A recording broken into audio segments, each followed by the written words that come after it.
သူဟာလက်ထဲကတန်တူကြီးကိုမြေပြင်ပေါ်ဆက်ကနဲ့ကျွမ်းကျင်စွာပစ်ချလိုက်ပြီးတဲ့နောက်ဝူးကနဲ့လေတူထဲမှာတင်ဖြက်ကနဲ့စောင့်ကြောက်ထိုင်ချလိုက်ပြီးသူ့ရဲ့ဦးခေါင်းကိုလက်နှစ်ဖက်နဲ့ကြစ်ပါအောင်စုပ်ကင်ကလက်ချောင်းကွဲမတက်အားရပါရကြီးအော်ဟစ်လိုက်ပါတော့တယ်ကျွန်တော်ကမိုးပီးစီလေးတစ်ပွင့်မှပြုတ်ဝင်းထူးဆန်းအံ့ဩစရာကောင်းလာတဲ့ကျင့်စဉ်စွမ်းအင်လိုင်းတစ်ခုဟာပြုံးကနေဖြာထွက်သွားခဲ့ပြီးစောစောတုန်းကချူဖုံးကိုအသေးလဲလိုက်လံတိုက်ခိုက်နေကြတဲ့တွေးမိတ်စာမီတောက်တွေနဲ့နာနာဘာဝဝိညာဉ်ဆိုးတွေဟာရုတ်တရက်မျက်စိကန်းသွားကြသလိုမျိုးပြချူဖုံးရဲ့ခန္ဓာကိုယ်ဘေးနာကနေဝဲလဲနဲ့ကြော်ဖြတ်သွားကြပြီးမိမိတို့ရဲ့ဂိုင်းကအကြီးအကဲတွေဖန်တီးထားတဲ့မော်စီရင်ရဲ့အလင်းကာရန်အတားအဆီးကကြီးကိုပဲစွတ်အတင်းပြန်လဲစောင့်တိုက်မိကုန်ကြတော့တာပေါ့ဟုတ်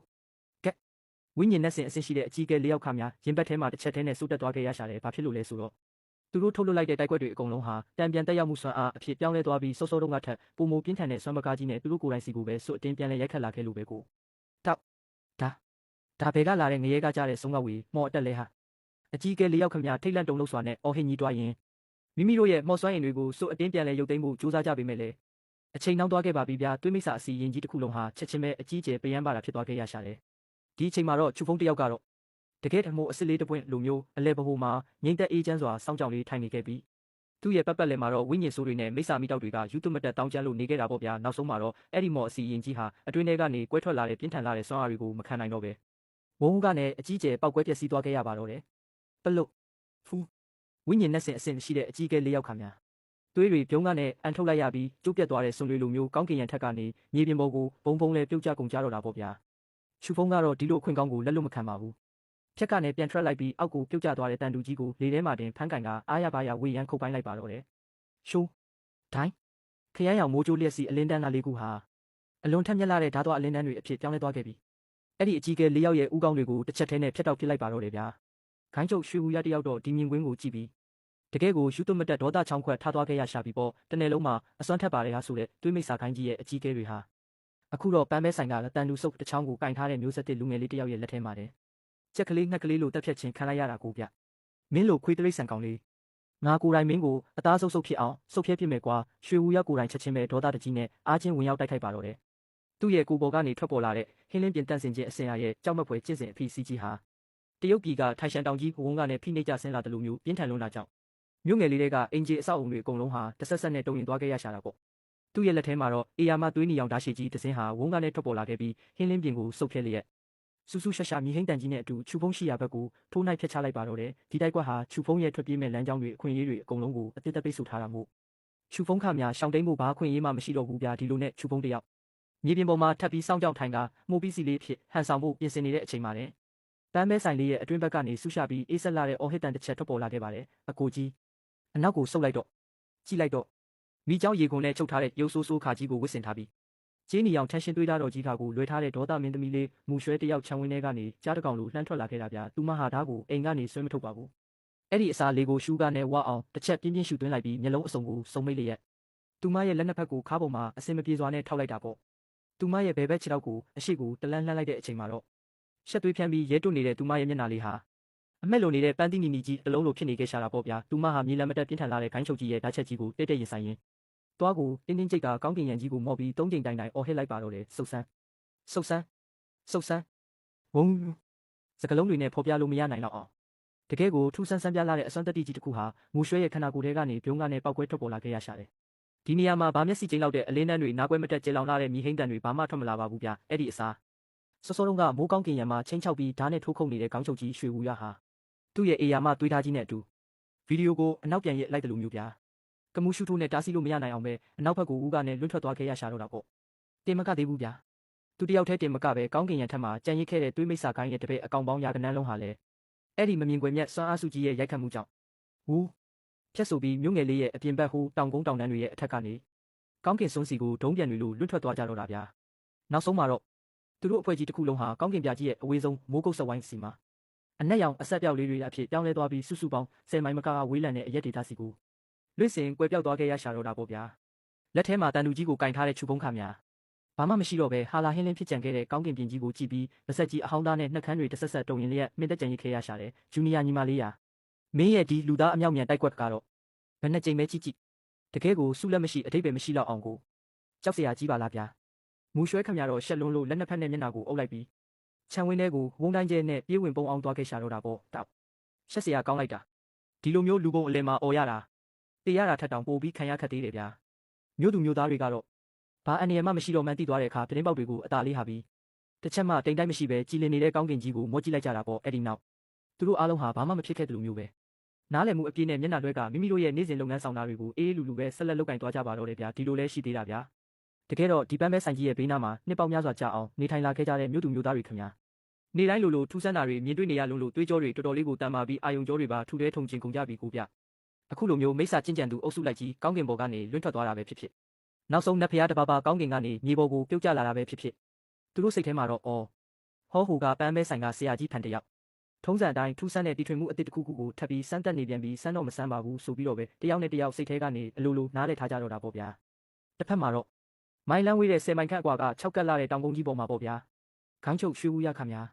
အေယာမတစ်ပင်ကြီးတစ်ပင်ရဲ့တစ်ကိုင်းကြားမှာညှက်ပြီးချိတ်ဆွဲမိနေခဲ့ရှာပြီးဒေါသအလျက်ကြောင့်မျက်နှာကြီးတစ်ခုလုံးနီမြန်းလျက်သွေးတွေကိုပြုံးကနေတလတ်ဆက်အန်ထုတ်နေခဲ့ရရှာလေဗျ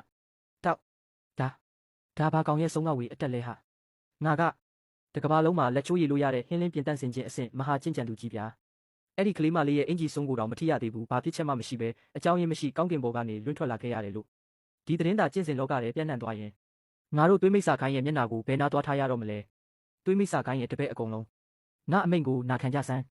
အားလုံးသွေးမိတ်ဆာနတ်ဖျားအစီရင်ကိုအစွမ်းကုန်ဖွင့်လှစ်ကြစမ်းကွာဟောဟိုကမြို့ငယ်လေးတစ်ခုလုံးကိုမြေလံပြီးပြအတိဖြစ်အောင်ဖျက်ဆီးပစ်ကြရွှေဦးရတယောက်တကယ်ကိုတွေးယူနဲ့လုံးဝယူသွတ်သွားခဲ့ရရှာပြီဗျာသူဟာမိမိရဲ့ရှာဖျားကိုသွားနဲ့စွတ်ကနေကိုက်ဖြတ်လိုက်ပြီးရှာထွက်သွေးတွေကိုလက်ထဲကအနက်ရောင်ကြောက်စိမ့်မော်စာချက်ပေါ်ကိုဖျန်းကနေနေအောင်ထွေးထုတ်ပစ်လိုက်ပါတော့တယ်ကောင်းကင်ကနေပြုတ်ကျလို့အုံနောက်တွေခြောက်ချားနေကြတဲ့မိစ္ဆာချင်းကြံသူတွေဟာလည်းဂိုင်းချုပ်ရဲ့အမိတ်တိုင်းမိမိတို့ရဲ့လက်ကောက်ဝတ်တွေကိုဓာတ်နဲ့ရှုပ်ကနေလှီးဖြတ်လိုက်ကြပြီးသွေးအိုင်တွေကိုကောင်းကင်ရံထက်စီစူးစီးစေလိုက်ကြတာပေါ့ဗျာချက်ချင်းဆိုသလိုမိုးကောင်းကင်ကြီးတစ်ခုလုံးကိုဖုံးလွှမ်းသွားစေလောက်တဲ့အထိအေယာမသွေးနီအောင်မော်ဝင်ဆက်ဝိုင်းကြီးတစ်ခုဟာလေထုထဲမှာဖြည်းဖြည်းချင်းစီပုံတံပေါ်ပေါက်လာခဲ့ပါတော့တယ်အဲ့ဒီအချိန်ကျွန်တော်ရဲ့ပန်းပဲဆိုင်ခြံဝင်းထဲမှာတော့ကျွန်တော်ဟာကလတ်ထိုင်ပေါ်မှာထိုင်ပြီးနေကြစိတ်ကိုတဖြောက်ဖြောက်နဲ့အေးလူလူကိုက်စားနေခဲ့တာပေါ့ဒါပေမဲ့ရုတ်တရက်ဆိုသလိုကောင်းကင်ကနေအောင်ကြီးဟာဝုန်းကနေမှောက်မိုက်သွားခဲ့ရတာကြောင့်ကျွန်တော်လည်းမျက်မှောင်ကျုပ်ပြီးအပေါ်ကိုမော့ကြည့်လိုက်မိတာပေါ့ဗျာကြည့်လိုက်တော့10မိုင်ခန့်ဝေးကွာလာတဲ့ကောင်းကင်ရံထက်မှာကဘာဥကာလာကမိစ္ဆာနတ်ဖျားကြီးတစ်ပါးလိုမျိုးခေါင်းသုံးလုံးလက်မောင်း6ဖက်နဲ့ကြောက်မက်ဖွယ်ကောင်းလာတဲ့အေယာမသွေးရောက်မိစ္ဆာနတ်ဖျားရုပ်ပုံရိပ်ကြီးတစ်ခုဟာလေထဲမှာဝုန်းကနေထွက်ပေါ်လာခဲ့တာဗျာအဲ့ဒီရုပ်ပုံရိပ်ကြီးစီကနေထွက်ပေါ်လာတဲ့တေခြင်းတရားအရှိန်အဝါတွေကတော့လူသားတွေတည်းမကတက်ရှိမှန်သမျှကိုပါလုံးဝမျောလင်းချက်မဲ့စေလောက်တဲ့အထိပြင်းထန်လာတာကိုချူဖုံးနဲ့မူရွှဲတို့မောင်နှမ2ယောက်စလုံးရဲ့မျက်နှာလေးတွေဟာချက်ချင်းပဲအလေးနဲ့ဖြစ်ပြီးဖြူရော်သွားခဲ့ရရှာတဲ့သူတို့2ယောက်စလုံးကောင်းကောင်းကြီးသိတာပေါ့ဒီအဆင့်အတန်းအထိရောက်ရှိနေတဲ့မိစ္ဆာကောင်းကြီးကိုတော့သူတို့ရဲ့အခုလက်ရှိမှုပီးစီးတိုက်ကွက်တွေလူသားအမြောက်တိုက်ကွက်တွေနဲ့ဘလို့မှတားဆီးနိုင်မှာမဟုတ်တော့ဘူးဆိုတာကိုဘာဖြစ်လို့လဲဆိုတော့ဟောဟိုကောင်းကင်ကမိစ္ဆာကောင်းကြီးကသွေးမိစ္ဆာကိုင်းတစ်ခုလုံးရဲ့အသက်ဝိညာဉ်တွေနဲ့တိဆောက်ထားတဲ့အဆောက်အအုံနတ်ဖျားကြီးဖြစ်နေကြလို့ပဲဗျာချူဖုံးဟာမိမိရဲ့တန်တူကြီးကိုကြစ်ပါအောင်ပြန်လဲဆုပ်ကင်လိုက်ပြီးမိမိရဲ့အသက်ကိုစတေးပြီးတော့ပဲဖြစ်နောက်ဆုံးအဆင့်ထိတိုက်ခိုက်ဖို့အတွက်အန်ကိုတင်းကြိတ်ပြီးပြင်ဆင်လိုက်တာပေါ့ကျွန်တော်ကတော့လက်ထဲမှာကြံနေတဲ့နေကြစိတ်ခွန်တွေကိုမျက်နှာတစ်ပြက်နဲ့ချက်ချင်းဖြတ်ကနေခါထုတ်ပစ်လိုက်ပြီးစိတ်မရှိတဲ့လေတံကြီးနဲ့ကလတ်ထိုင်ပေါ်ကနေဝုန်းကနေထည့်လိုက်ရင်တောက်လူတယောက်နေလေခင်းအေးရေးပြက်အောင်စိန်နဲ့နားနေတာကိုတောင်ကောင်းကောင်းမွန်မွန်နေခွင့်မပေးကြဘူးလားဗျာအဲ့ဒီလောက်ထိရုပ်ဆိုးဆုပ်ပြက်နေတဲ့အကောင်ကြီးကိုမိုးကောင်းကင်ပေါ်မှာလာပြီးချိတ်ဆွဲပြထားတာလူမျက်စိကိုတကယ်ကိုအနှောက်ယှက်ပေးလွန်းတယ်အဲ့ဒါကိုသူတို့တွေနားမလဲကြဘူးလားဟင်ကျွန်တော်ညင်းညူရင်းနဲ့ဆိုင်ထဲကဖန်ဆင်းချင်းကျင်းနီပန်းမဲ့ပေကြီးရှိရဘက်ကိုရှောက်လန်းသွားလိုက်ပြီးအဲ့ဒီပေပေါ်မှာတင်ထားတဲ့အခုလေးတင်မီးဖိုထဲကနေထုတ်ထားလို့တကိုယ်လုံးဟရဲရဲတောက်နေပြီးတန်မထူရသေးတဲ့မြင်းခွာတန်ကွင်းစုပ်လေးတစ်ခုကိုလက်ထဲမှာအသားလေးကောက်ကင်လိုက်မိတာပေါ့ဗျာအဲ့ဒီနောက်အလေးချိန်ကိုလက်ထဲမှာတိုင်းဆကြည့်လိုက်ပြီး10မိုင်အကွာကောင်းကင်ရံထက်မှာအားရပါရအော်ဟစ်မိဟိန်းနေတဲ့အဲ့ဒီသွေးရောင်မိစ္ဆာနတ်ဖျားကြီးရဲ့ဦးကောင်းရှိရာဘက်ကိုချိန်ရွယ်လိုက်ပြီးတာမန်ဒေါကစားနီးရပြစ်လိုက်တယ်လို့မျိုးပဲလေထဲကိုခပ်ပေါ့လေးစက်ကနဲ့လှမ်းပစ်တင်လိုက်ပါတော့တယ်ဗျာရှူးအဲ့ဒီရဲရဲတောက်နေတဲ့မြင်းခွာတန်ကွင်းလေးဟာကျွန်တော်ရဲ့လက်ထဲကနေထွက်ခွာသွားတဲ့အချိန်မှာဘာမြေလံမတက်မြီဟိန်းတန်တွေကောင်းကင်ကွဲမတက်အလင်းနှန်းတွေဘာမှထွက်မလာပါဘူးဗျာသူဟာလေထုထဲမှာတာမန်တိုင်းပဲစိတ်ဝင်စားစရာမကောင်းလာတဲ့မြင်းကွေးပုံစံလေးတိုင်းငင်းငင်းချမ်းချမ်းလေးပြန်တန်းသွားခဲ့တာပေါ့ဒါပေမဲ့လည်း10မိုင်ကွာကဂိုင်းချုပ်ရွှေဦးရနဲ့သွေးမိစ္ဆာခိုင်းသားတွေရဲ့မျက်ဝန်းထဲမှာတော့အဲ့ဒီအခိုက်တန့်ပါတယ်ကဘာကြီးတစ်ခုလုံးစောက်ထိုးမှုမြော်ကြီးဖြစ်သွားတယ်လို့မျိုးကြီးမားတဲ့ထိတ်လန့်မှုကိုခံစားလိုက်ရရှာတယ်ဗျ